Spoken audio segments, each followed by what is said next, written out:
Hari ini, mari kita mengambil masa untuk berkongsi firman Tuhan dengan kupas bertajuk Syurga dan Neraka Kekal. Bagi semua orang yang hidup di dunia ini, masa mereka di bumi ini ialah masa peluang. Di persimpangan jalan antara syurga dan neraka, Tuhan memberitahu kita bahawa Dia akan membalas kita menurut perbuatan kita di bumi. Banyak orang beranggapan bahawa hidup kita berakhir di bumi ini. Tapi sebenarnya, kita akan kembali ke dunia asal sesudah hidup kita berakhir di dunia fizika. Apabila kita kembali ke tempat itu, semuanya akan diputuskan sama ada kita akan pergi ke syurga atau neraka. Jadi, kita harus memberitahu semua orang bahawa masa kita di bumi ini adalah satu-satunya peluang untuk kita memilih syurga. Yesus berkata, "Bertobatlah, sebab kerajaan syurga sudah dekat." Apabila Dia menyebut kerajaan syurga, kita juga harus mempertimbangkan neraka yang berkaitan. Orang yang diselamatkan akan pergi ke syurga, tapi orang yang tidak bertaubat akan kekal dihukum di neraka. Apabila kita memikirkan Tuhan yang menyelamatkan anak-anaknya dari dunia seperti itu dan menebuhkan kebenaran perjanjian baru dengan mengorbankan diri untuk mengampuni dosa mereka. Mari kita berfikir sekali lagi, betapa besar dan dalamnya kasih Bapa dan Ibu bagi kita, serta membuatkan hari Sabat ini menjadi hari yang diberkati dengan memberikan kesyukuran dan kemuliaan kepada Bapa dan Ibu. Mari kita lihat buku Ibrani bab 9 ayat 27.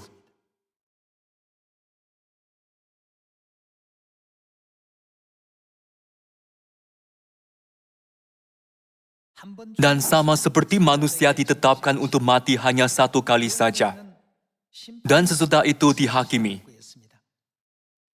Ini ialah firman Tuhan dan firman Alkitab yang tidak berubah. Semua orang akan mati satu kali. Inilah sesuatu yang sudah ditakdirkan oleh Tuhan.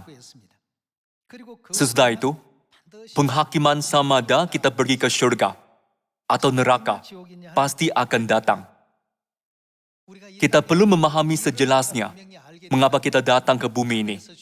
Kita ialah pendosa syurgawi yang telah berdosa di syurga dan diusir ke bumi.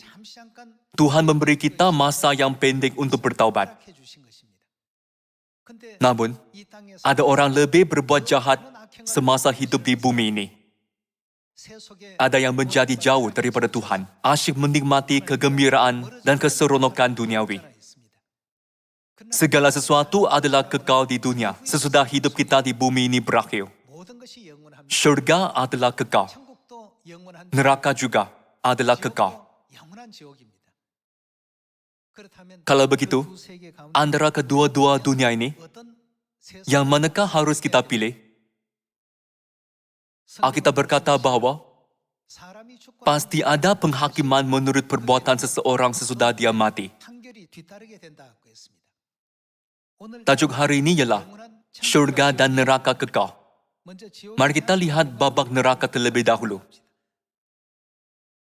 Marilah lihat buku Wahyu bab 20 ayat 10.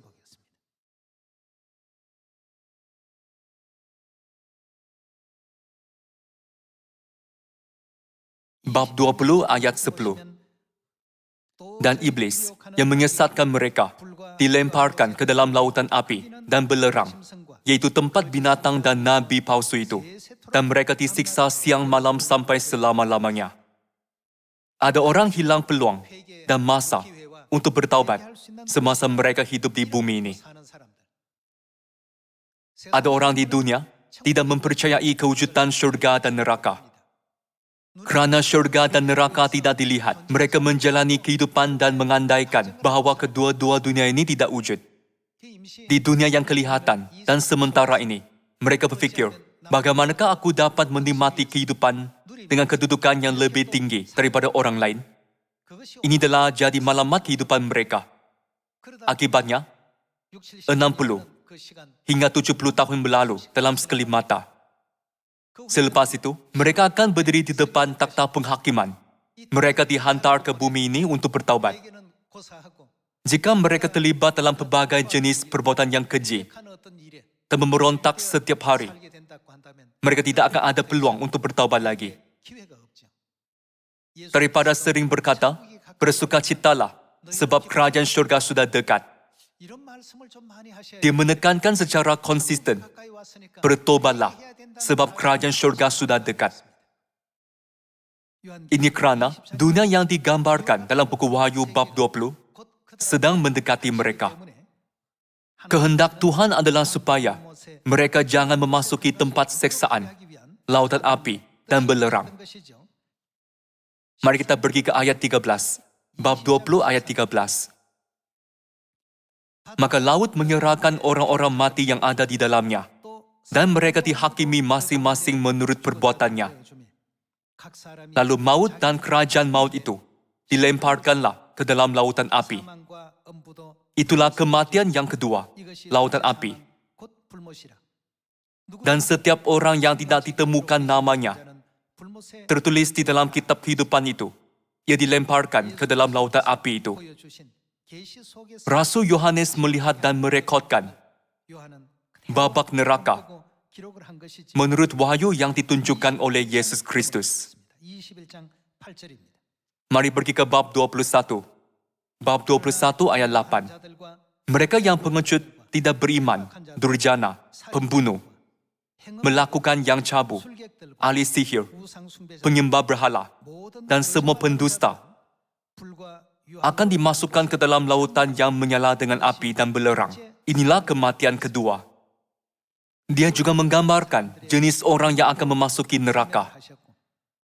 Alkitab memberitahu kita bahwa penderitaan di sana bukan sementara. Tempoh hukuman mereka akan kekal selama-lamanya. Mari kita pergi ke bab 19 ayat 19. Aku melihat binatang itu dan raja-raja di bumi, serta tentera-tentera mereka, berkumpul untuk melakukan peperangan melawan penunggang kuda itu dan tenteranya. Maka tertangkaplah binatang itu dan nabi palsu yang telah mengadakan tanda-tanda di depan matanya. Dan dengan demikian, ia menyesatkan mereka yang telah menerima tanda dari binatang itu dan yang telah menyembah patungnya. Keduanya dilemparkan hidup-hidup ke dalam lautan api, dan semua orang lain dibunuh dengan pedang yang keluar dari mulut penunggang kuda itu, dan semua burung kenyang oleh daging mereka. Ada beberapa babak tentang neraka direkodkan dalam buku Wahyu. Marilah pergi ke bab 14. Ayat 10. Ia akan minum dari anggur murka Tuhan, dan ia akan disiksa dengan api dan belerang di depan mata malaikat-malaikat kudus, dan di depan mata anak domba. Maka asap api yang menyiksa mereka itu naik ke atas sampai selama-lamanya. Dan siang malam, mereka tidak henti-hentinya disiksa, yaitu mereka yang menyembah binatang, serta patungnya itu. Dan barang siapa yang telah menerima tanda namanya. Beginilah Yesus Kristus menunjukkan Rasul Yohanes, babak orang yang kekal diseksa di dalam lautan api yang menyala-nyala oleh belerang. Selain itu, apabila Yesus Kristus datang ke bumi ini dan mengajar orang kudus gereja awal pada 2000 tahun dahulu, ada babak dia mengajar bahwa mereka mesti jangan pergi ke neraka. Mari kita lihat buku Matius. Bab 25 ayat 40. Raja itu akan menjawab mereka, segala sesuatu yang kamu lakukan untuk salah seorang dari saudaraku yang paling hina ini, kamu telah melakukannya untuk aku. Dan ia akan berkata juga kepada mereka yang di sebelah kirinya, enyahlah dari hadapanku, hai kamu orang-orang terkutuk, ke dalam api yang kekal, untuk iblis dan malaikat-malaikatnya. Sebab ketika aku lapar, kamu tidak memberi aku makan. Ketika aku haus, kamu tidak memberi aku minum. Ketika aku seorang asing, kamu tidak memberi aku tumpangan. Ketika aku telanjang, kamu tidak memberi aku pakaian. Ketika aku sakit dan dalam penjara, kamu tidak melawat aku. Lalu mereka pun akan menjawab dia. Katanya, Tuhan, bila manakah kami melihat engkau lapar, atau haus, atau sebagai orang asing, atau telanjang, atau sakit, atau dalam penjara, dan kami tidak melayani engkau? Aku berkata kepadamu, sesungguhnya, segala sesuatu yang tidak kamu lakukan untuk salah seorang dari yang paling hina ini, kamu tidak melakukannya juga untuk aku. Dan mereka ini akan masuk ke tempat siksaan yang kekal, tetapi orang benar ke dalam hidup yang kekal. Sini, Yesus juga mengatakan hal neraka kepada murid-murid melalui perumpamaan. Mari juga pastikan ini dalam bab 23. Matius bab 23 ayat 32. Teruskan dan sempurnakanlah apa yang dimulakan oleh nenek moyangmu. Hai kamu ular, bahkan kamu bagaikan ular kapak berbisa. Bagaimana kamu dapat melepaskan diri daripada hukuman neraka? Para orang Farisi, juru tulis, dan ahli Taurat, yang merupakan pemimpin agama pada masa itu, menentang kebenaran perjanjian baru. Yesus memanggil mereka, ular kapak berbisa, dan berkata bahwa mereka tidak akan melepaskan diri dari hukuman neraka. Mari kita pergi ke buku Matius bab 18.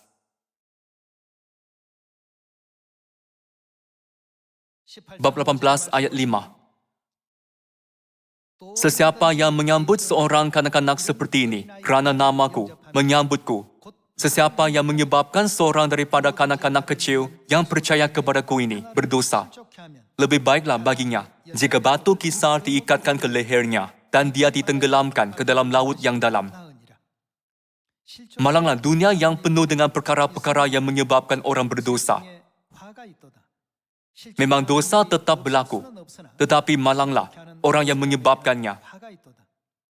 Sekiranya tangan atau kakimu menyebabkan kamu berdosa, potong dan buanglah. Lebih baik kamu kehilangan sebelah tangan atau kaki, tetapi mending mati hidup kekal, daripada kamu mempunyai dua tangan dan dua kaki, tetapi dihumbankan ke dalam api kekal. Jika matamu menyebabkan kamu berdosa, cungkil dan buanglah mata itu. Lebih baik kamu kehilangan sebelah mata, tetapi menikmati hidup kekal, daripada kamu memiliki dua mata, tetapi terhumban ke dalam api neraka. Hati-hatilah, jangan hinakan seorang daripada muridku yang kecil ini. Sini juga, Yesus berulang kali menegaskan, kamu harus memasuki syurga, meskipun perlu buang sebahagian anggota tubuhmu yang menyebabkan kamu berdosa. Janganlah pergi ke neraka. Mari kita juga melihat buku Matius bab 13. Apakah jenis orang yang akan memasuki neraka? Ada banyak jenis orang yang akan pergi ke neraka. Tapi marilah kita melihat ajaran Yesus. Mari kita lihat bab 13 ayat 41.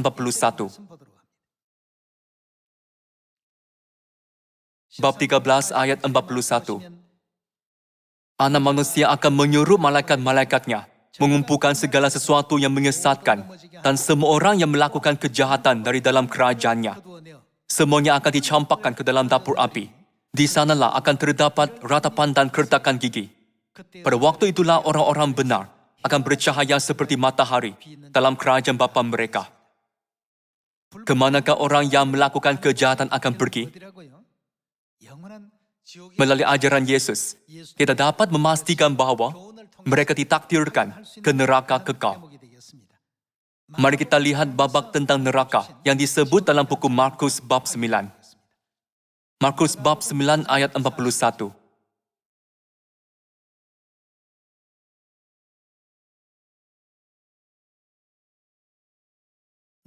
Sesiapa yang memberimu secawan air dalam namaku, kerana kamu pengikut Kristus, pasti akan mendapat ganjarannya. Sesiapa yang menyebabkan seorang daripada kanak-kanak yang percaya kepadaku ini berdosa, lebih baiklah baginya jika batu kisar diikatkan ke lehernya dan dia dicampakkan ke dalam laut. Jika tanganmu menyebabkan kamu berdosa, potonglah tangan itu. Lebih baik kamu memasuki hidup dalam keadaan kudung sebelah tangan, daripada mempunyai dua tangan, tetapi terhumban ke dalam neraka, ke dalam api yang tidak terpadam. Jika kakimu menyebabkan kamu berdosa, potonglah kaki itu. Lebih baik kamu memasuki hidup dalam keadaan kudung. Jika matamu menyebabkan kamu berdosa, Cungkillah mata itu. Lebih baik kamu memasuki kerajaan Tuhan dengan sebelah mata sahaja daripada memiliki dua mata tetapi terhumban ke dalam neraka. Di sana, cacingnya tidak akan mati dan apinya tidak akan padam. Setiap orang akan disalut di api. Baik dalam buku Matius maupun dalam buku Markus, Yesus berkata bahwa memang ada neraka dan memberi kita amaran keras supaya jangan pergi ke neraka. Sebab itulah, Yesus mengatakan penderitaan di neraka dalam buku Lukas. Mari kita buka buku Lukas bab 16. Hari ini, saya membacakan firman yang diucapkan secara langsung oleh Yesus sendiri dalam Alkitab. Bab 16 ayat 19. Ada seorang kaya yang berpakaian linen ungu yang mahal dan hidup mewah setiap hari. Ada pula seorang peminta sedekah bernama Lazarus yang penuh dengan pekung. Dia ingin mendapat sisa-sisa makanan yang dibuang dari meja. Anjing pula datang menjilat pekung-pekungnya. Lazarus menjalani kehidupan yang sengsara dan betul-betul menyedihkan. Selepas kehidupannya di bumi berakhir, dia meneruskan kehidupan rohani. Maksudnya, dia mati secara fizikal. Ayat 22. Peminta sedekah itu mati dan malaikat-malaikat membawanya ke sisi Abraham di syurga. Orang kaya itu pun mati lalu dikebumikan. Bukankah tertulis bahwa ada penghakiman selepas kematian? Mari kita lihat ke mana orang kaya itu pergi selepas dia dihakimi. Ayat 23. Dia menderita di alam maut. Apabila dia memandang ke atas, dia nampak Abraham jauh di sana dan Lazarus di sisinya. Dia berseru, "Bapa Abraham, kasihanilah aku dan suruh Lazarus datang mencelupkan jarinya di dalam air untuk menyejukkan lidahku, kerana aku sengsara di dalam nyala api ini." Tetapi Abraham berkata, "Engkau telah menikmati yang baik dalam hidupmu, tetapi Lazarus mengalami kesengsaraan. Sekarang Lazarus senang di sini, tetapi engkau menderita. Selain itu, terdapat satu jurang yang dalam antara kami dengan kamu, supaya orang yang hendak menyeberang dari sini kepada kamu tidak dapat, dan orang dari sana tidak dapat menyeberang kepada kami." Orang kaya itu berkata, "Ya Bapa, suruh Lazarus ke rumah ayahku. Aku mempunyai 5 adik-beradik lelaki. Biarlah Lazarus pergi memberikan amaran kepada mereka, supaya mereka tidak datang ke tempat sengsara ini." Betapa teruknya penderitaan di neraka. Sesudah kematian, barulah dia menyadari kewujudan neraka. Dia meminta tolong agar keluarganya tidak datang ke tempat siksaan itu.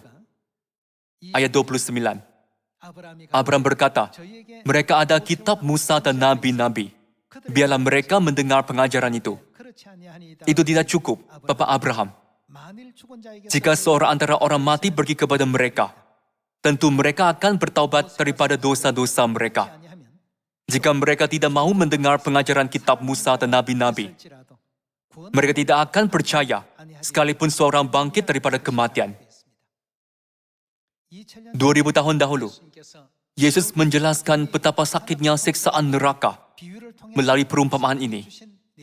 Anda harus faham bahwa semua perkara ini diungkapkan secara lebih halus dalam Alkitab. Bapa dan Ibu Syurgawi memberi kita amaran bahwa neraka ialah tempat penderitaan besar dan kita mesti jangan pergi ke sana. Adakah apa-apa yang hebat boleh membuat pendosa kelihatan indah dalam mata Tuhan?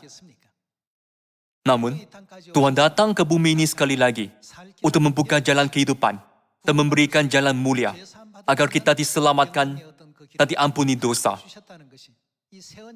Tuhan mengurniakan kita rahmat-Nya untuk diampuni dosa melalui perjanjian baru. Kita sangat bertuah. Semua yang di neraka ialah kesakitan, penderitaan, dan siksaan abadi. Apabila kita berfikir bahwa neraka ialah tempat orang tidak dapat dibebaskan daripada siksaan walaupun seketika, seminit, atau sesaat, kita harus lebih memperhatikan firman Tuhan agar usaha Bapa dan Ibu tidak akan menjadi sia-sia. Agar kita tidak terlibat dalam sebarang kejahatan, kita perlu mempunyai iman yang menuruti dan mentaati semua firman mereka, yang membimbing kita ke jalan yang baik. Adakah Tuhan tidak mengetahui kesudahan? Tuhan melihat terlebih dahulu jalan mana yang mendatangkan hasil yang buruk. Jadi dia bersungguh-sungguh menghalang ataupun kadang-kala menyuruh kita menjauhi atau melakukan sesuatu perkara yang tertentu. Semua ajarannya menyedarkan kita kewujudan syurga yang kekal.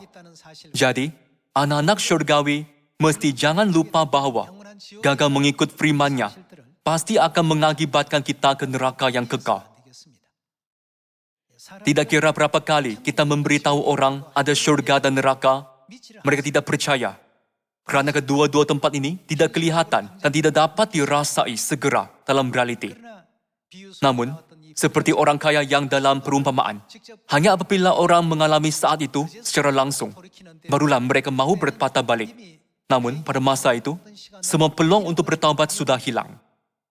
Masa untuk bertaubat adalah semasa kita hidup di bumi ini.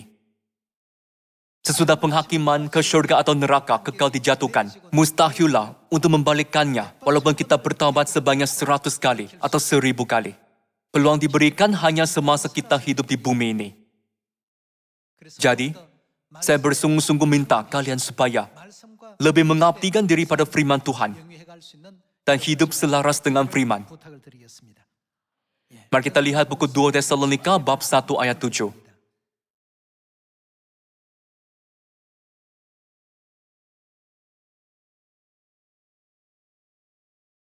Pada waktu Tuhan Yesus dari dalam syurga menyatakan dirinya bersama-sama dengan malaikat-malaikatnya dalam kuasanya di dalam api yang bernyala-nyala.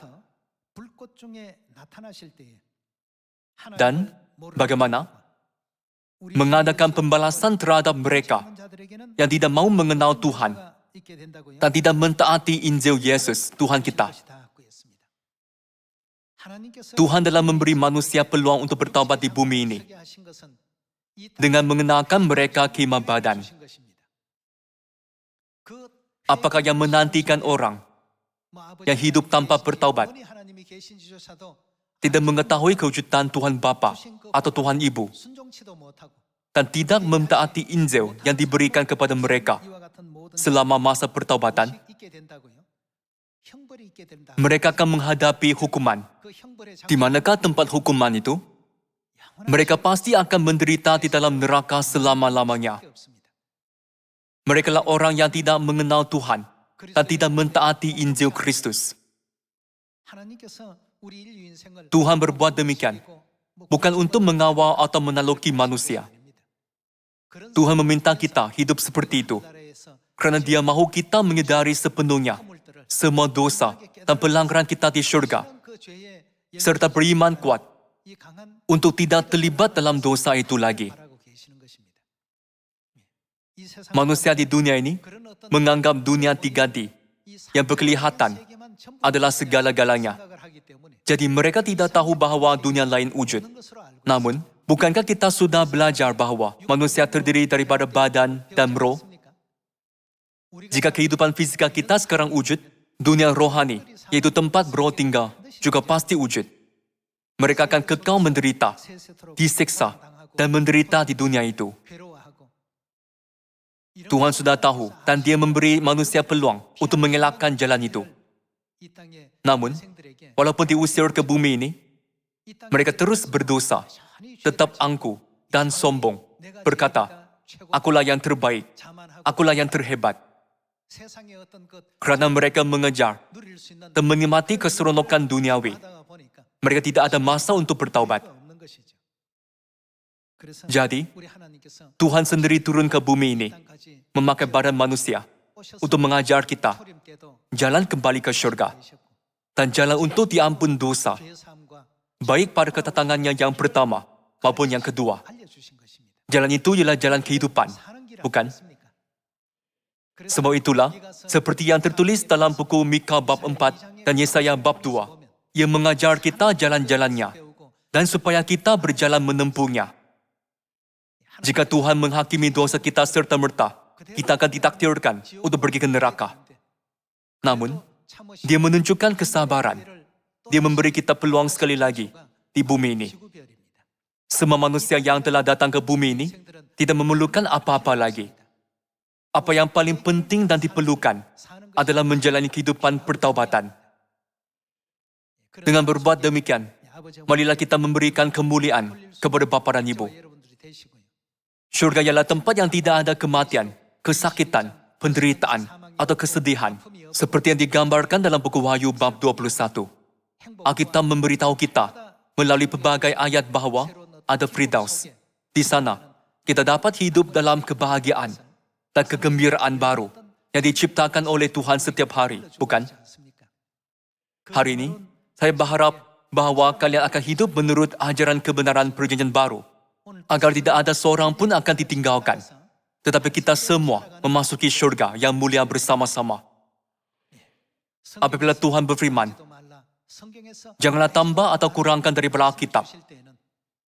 Bukankah ini bermaksud bahwa Dia telah memasukkan semua jalan yang membimbing kita ke syurga di dalam Alkitab? Namun, kini banyak gereja di sekeliling kita menambah amalan yang tidak terdapat dalam Alkitab dan menghapuskan banyak perkara yang terdapat dalam Alkitab. Jalan mereka itu menuju ke neraka, bukan ke syurga. Dalam perumpamaan tentang lalang, siapakah dikatakan melakukan ini? Yesus mengenal itu siapa dengan serta-merta. Tuan ladang itu mengenal dengan serta-merta dan berkata bahwa itulah perbuatan syaitan. Secara luaran, mereka kelihatan seperti mempercayai Tuhan, tapi secara dalaman, mereka tidak. Jadi kita menggambarkan mereka sebagai serigala yang menyamar seperti domba, bukan? Kerana mereka ialah serigala puas yang merampas roh kita, kita harus mempunyai belas kasihan terhadap setiap roh. Aku harus cepat membangunkan mereka. Untuk menyelamatkan satu roh dengan betul, Anda dan saya harus sanggup menyampaikan mesej yang realistik ini dengan tepat. Yesus berkata bahwa Dia datang dari syurga ke bumi ini untuk mencari dan menyelamatkan yang hilang. Jadi, kita juga harus mempunyai niat soleh yang sama. Semoga kalian meninggalkan banyak perbuatan indah yang menunjukkan pertaubatan Anda dalam mata Tuhan. Dengan berharap bahawa Anda banyak dirahmati oleh firman hari ini, saya tamatkan khutbah. Sekian, terima kasih.